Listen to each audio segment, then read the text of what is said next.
Well, hi, everybody, and welcome back to the Buckeye Report for Monday, August 8th. It is hot and sticky inside the Woody Hayes Athletic Center here on this Monday afternoon. I'm Brendan Gulick with Andrew Lind. We had a chance to meet with the big guys. The offensive lineman and offensive line coach Justin Frye were available to the media here today. And Andrew, I know for an offense that obviously has so much talent coming back at their skill spots, this seems to be the one position group on that side of the ball that has the most attention, because I think a lot of people feel pretty good about the starting 5 offensive linemen, but their depth is going to be so critical if the Buckeyes are going to try to win the national championship here in 2022. And they've got a new leader in the room in Justin Frye. Why don't we start there?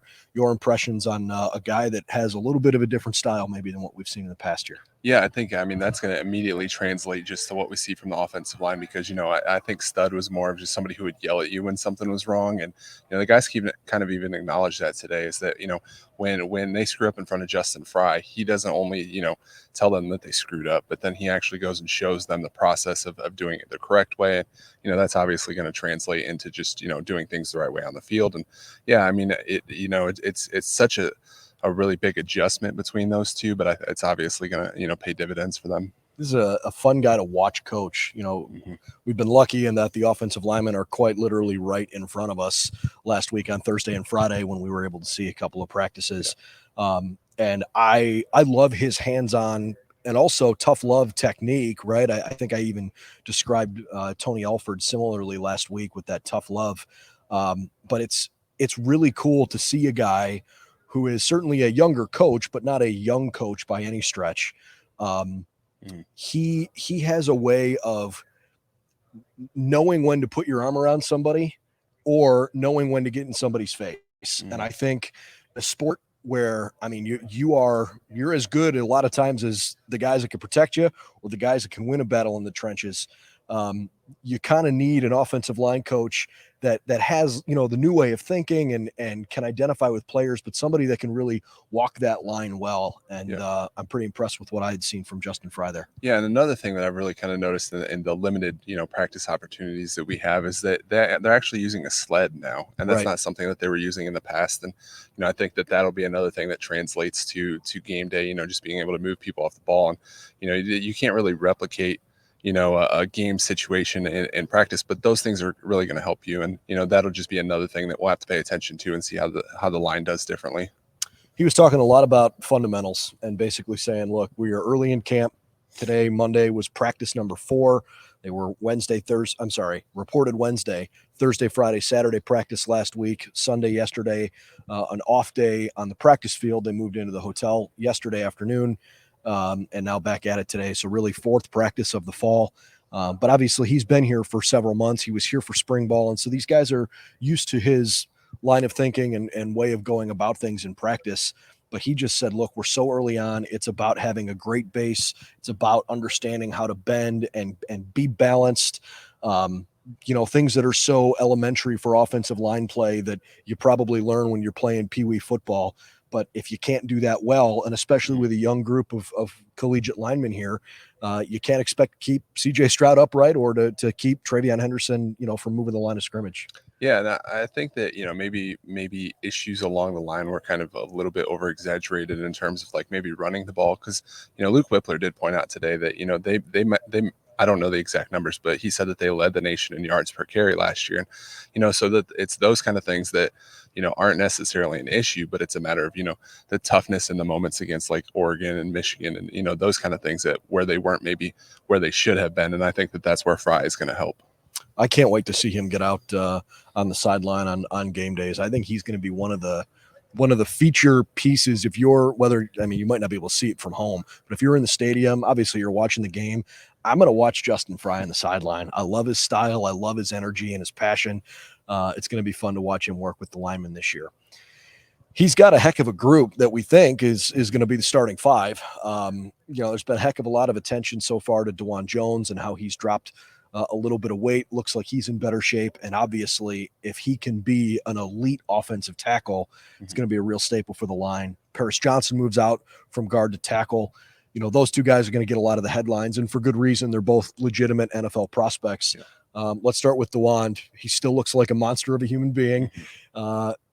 He's all football right now. He still doesn't want to talk about his basketball playing days. Although Justin Frye did say, hey, sometimes you can use that is teaching moments on, hey, remember when you sealed a guy off the baseline? Because especially those Indiana guys, they resonate with hoops. So he uses that.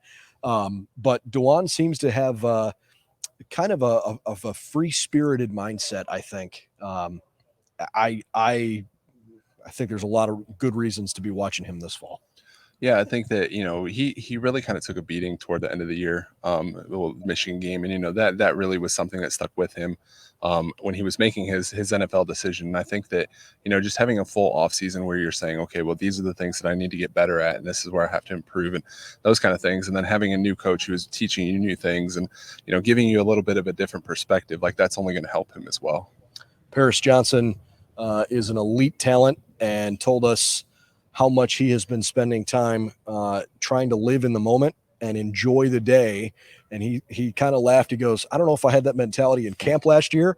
It was more try to get through it. This year, he's focused on trying to be more present where his feet are. And Justin Frye really, really praised Paris's ability off the field with where he's grown watching film. And I asked him about how has that evolution happened? And he went into a pretty detailed monologue of what he's looking for in film and how what he's learned to look for has changed over the last year plus. You can see a real maturation process there from a guy who certainly has the physical capability. Yeah. And boy, if he can start identifying those little intricacies in the game, he's going to be an elite player. Well, and it's really interesting, and he even noted this as well. His first year was the COVID year, so he didn't really, get a full sense of what camp was or what the season was. And then last year he was at guard, and he talked about how, he was focused just solely on guard. It wasn't, oh, I wish I was at tackle, or these are the things that I have to do to be better and get to tackle. It was, I'm going to be the best guard that I can be this year, because he knew that, he said it in his own words, the defensive tackle across from me doesn't care whether I want to be a tackler or not. And, so that allowed him to be one of the better performers on the offensive line last year. And then this year moving out to tackle where he, is naturally supposed to be, now he can be all in on that and maybe live up to that first round potential. I don't want to neglect anybody. We'll continue to talk individually in a second, but one of the biggest takeaways from today was sort of the loving, fun nature of these guys. A lot of the offensive linemen who weren't being interviewed at the podiums today, as well as a lot of the defensive linemen, were having some fun, asking questions, sitting, among the media. There's a lighthearted spirit among this group, and they all seem to just be having fun, and nobody's taking it too seriously, which I think is really cool. Yeah, and a lot of the younger offensive linemen were the ones that were sitting in the crowd, just kind of learning, hey, these are the things that I can and cannot say, and like those kind of things. So, and then obviously, Josh Frye was out there talking, and then basically the entire defensive line was out asking him questions. And, that was really cool just because, he obviously wants to, talk about how he's improving, but then they're asking him, those kind of questions about like, hey, what's it like to go up against us? And, those kind of things. And it's just cool to see that, culture just within the program. Yeah. This, for positions that are so physical and, as a fan, you watch it and you think those guys have to be so mean and so gritty. It's almost fun to see that other side of them, because I'm sure when the competitive juices get going, you don't want to get in their way. But it's fun to see the lighthearted nature that they have. Mm-hmm. You mentioned Josh Frye. He's a guy that I think a lot of people are focusing on right now because he sort of feels like the guy you'd slot in anywhere right now if somebody got hurt. Josh really wants to play. It's pretty obvious. And I think he's got to find a way to make sure he's ready when he gets that chance. Yeah, and I think that him and Zen Mihalski also both kind of noted that last year, it was a matter of if somebody went down, they would just kind of shift the line around. I know at the Nebraska game, DeWand didn't start because he had, I believe, a stomach issue, and they kind of shifted it around, and it was just the same kind of guys. But then this year they were talking about, just really wanting to have a backup at a specific position, because that'll allow them to, kind of say, okay, we'll say, Luke Whippler goes down for a play or two, he can have a guy who is practicing specifically at center come in and take over for him for however long. And that causes less issues than, let's say, you have to slide over a guard who has been practicing at guard and like those kind of things. And I think that that's just something that creating that depth and knowing that those guys are going to be ready behind them is important. And I think Justin Frye has his work cut out for him to figure out how to make that all work, because he also said, look, you got to play your 5 best offensive linemen. Mm-hmm. And sometimes it may not perfectly fit in the puzzle pieces the way that you'd like it to. So there's a little bit of a juggling act there, and the versatility that some of these guys can provide, I think, is going to help them. The reality is they've got to be a little bit more guard oriented this year than they were last year. It felt like they were playing at least 4 tackles at times last year. But to Paris Johnson's credit, he specifically said, look, even if I wanted to play tackle last year, I knew it was going to hurt us and hurt me if I didn't focus on how I could be the best guard possible. Then he joked and said, if you put me in free safety, I'll backpedal and I'll try to figure it out, which would be a hilarious thing to watch. Might be the biggest free safety in the country. That would be great. But no, look, it's going to be paramount for this group to figure out exactly how these pieces fit together the right way. And I think there is a better chance that it looks good this year, given the fact they've got guards that seem like they're ready to play guard. Yeah, well, I think it's important to say, there's 2 ways of really looking at who are the best 5 players. You can say, okay, are they the best 5 from a talent standpoint? And then you just run a center out with 4 tackles. And like we saw last year, in theory, that should work. Does it? Not necessarily. There's different, angles that you're different places that you have to basically put your body when you're a guard versus when you're a tackle and so forth. And then, you can also look at it from the other standpoint and say, okay, the best 5 players are the best player at left tackle, the best player at left guard, and so forth. And I think that that's kind of their focus this year is finding those 5 best players at those individual positions. I am anxious to see how this all looks week 1, because they're going to play a Notre Dame team that has far more questions on the offensive side than the defensive side. Mm-hmm. So it's likely that this offensive line is going to be tested, quite a bit early in the season. I also don't want to downplay what they accomplished last year, because they did have an offensive line for a historic offensive output from those skill position guys. I'm not trying to sit here and try to sell anybody a bill of goods that it was good enough to win a national title. But it wasn't far away. And I think that's part of why there's a lot of optimism. There's a heck of a lot of guys that are still in this room from last year that are a year more experienced and maybe now are getting feedback from a coaching staff that's a little different than what they got last year. Yeah, and I think if you look back to just how the end of last year started, even nationally, if you look at the team that won the national championship, Georgia, they were a team that was going to bring a lot of pressure. Say Ohio State plays them in the national championship, they would have gotten beaten because they wouldn't have been able to handle, Georgia's front 7. And I think that, it's going to be the same thing again this year. Whether or not they win the national title not only depends on if their defense is a top 30 defense, but if their offensive line can handle something like that in a situation like that, because if they can't, then they won't. And I think that, it all starts up front. They say that, whether it's just a phrase or, whatever, but that really is true. The preseason coaches poll came out while we were talking with a bunch of these guys, so we might as well share it with you here at the moment. Not any great surprises, but the poll includes Alabama number 1, the Buckeyes are preseason number 2, Georgia 3, Clemson 4, Notre Dame 5, Michigan 6, Texas A&M 7. Then it's Utah, Oklahoma, and Baylor rounding out the top 10. That's probably about how I would have pegged them. I might have shifted Utah a little further forward. I really like them. But I think that's pretty close to how I would have put them too. Yeah, I agree with what you said about Utah, because I think that they're only going to build and are definitely, I think, the class of the Pac-12. I think USC is getting a lot of maybe publicity because of who their quarterback and their coach is. But I mean, that didn't work at Oklahoma. So, sure. I'm not going to just necessarily say USC is going to win the Pac-12.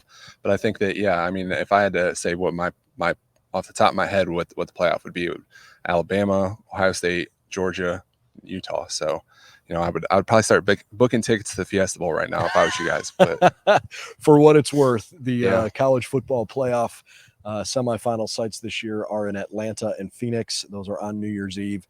There is no New Year's Day bowl game this year because it's Sunday and they don't want to compete with the NFL. Certainly understand that. So the Rose Bowl and I believe the Cotton Bowl are on January 1st.